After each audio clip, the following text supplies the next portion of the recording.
Assalamu alaikum wa rahmatullahi wa barakatuh. Peace be upon you and God's mercy and His blessings. My name is Muhammad Muslim and I'm going to tell you how I came into Islam.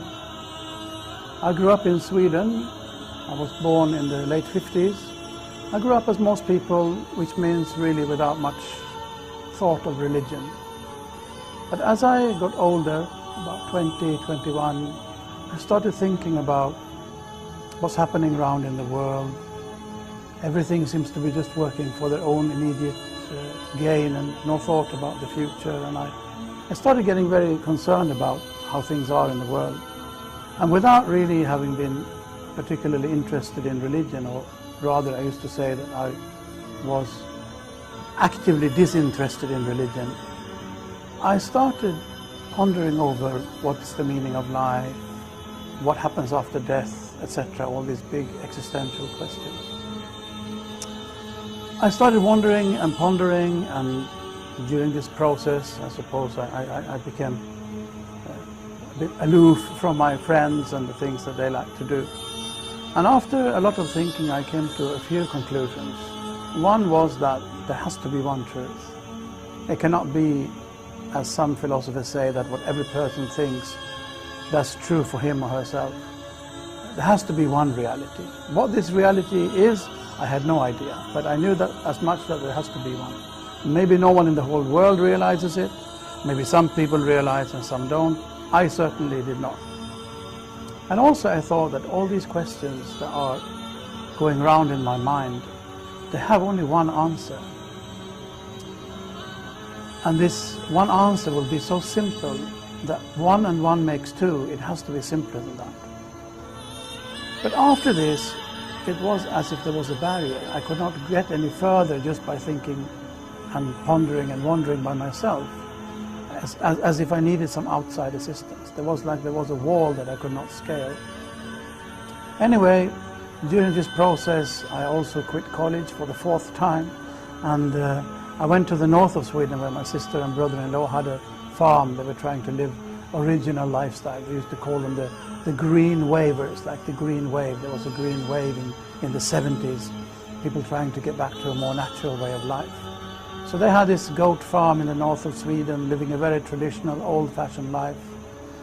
I went there to live with them and found a little cottage up in the forest on a mountain and started living there all by my own. Ever so often I'd come to my sister for some company and some food. And one day when I was sitting in my sister's house, this man walked in through the door. And he had a big beard, an enormous turban on his head. And it was something I'd never seen the like of.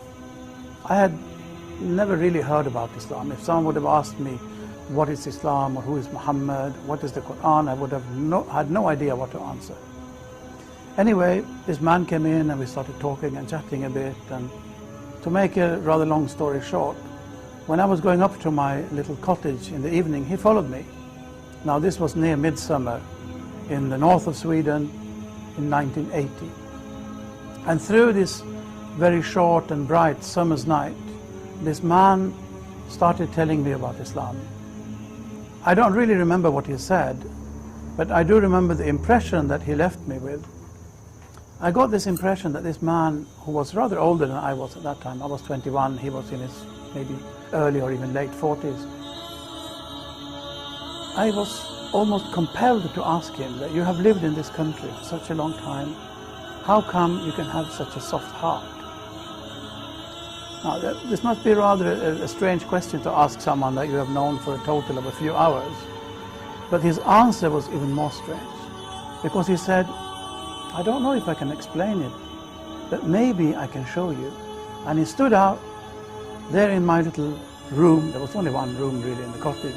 He stood up there in my cottage and without any hesitation said the Islamic call to prayer, the adhan. And then he started saying his prayers. I realize now it must have been the morning prayers. Having talked through the night, this was time for the morning prayers. And as I was sitting there on my little kitchen, traditional Swedish kitchen settee, of a wooden settee, I was sitting there cross-legged in a corner of the settee, and he was now praying in front of me, showing me how to keep your heart soft in this harsh and cold world. But it was so powerful, it was overawing. Out of awe, I was not even able to watch. I had to lower my gaze. So I'm sitting there in the settee with my gaze lowered, and he's praying there in front of me. After praying, after his prayers, he sat down and did some meditation, you can call it, some dhikr, we call it in Islam, some remembrance of God. And I do not honestly remember now if it was during the prayers or after the prayers, during the remembrance, that it was like there was and this sounds almost a bit funny, but as there was a ray of light from the heavens straight into my heart, that there is only one God. Suddenly I just knew there is only one God. And I realized that this person, this man has what I'm looking after. You know, this is the thing, at least for me. So I decided there and then to follow him.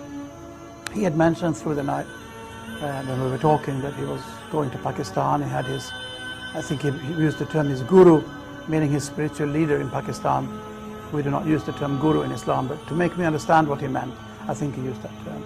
And I'm going to visit him, so if you're there, you can come with me. Not if you have time or if you can afford it or something as worldly as that, but if you have the courage, you can come with me. So I decided there and then I'm going to go with him to Pakistan. So within a week or 10 days, we got our passports and visas and everything together, and we went to Pakistan. But it was really this night somewhere very near midsummer in the north of Sweden that it happened to me. I can honestly say that in the evening I had never heard about Islam, and in the morning I was a Muslim. Already the same day he taught me the prayers, he taught me the ablutions in a very beautiful way, and that's the way it went. I went with him to Pakistan, spent my first Ramadan, my first fasting month in Pakistan, traveled with him to Morocco, spent 3 months in Morocco, and both with him and on my own traveled around Europe, visited a lot of places where Muslims live, and ended up after a couple of years as a student in a Muslim, what you call a theological school. I studied basically to become an imam. But the story of my conversion, or my falling into Islam as I prefer to call it, was this one night in the north of Sweden.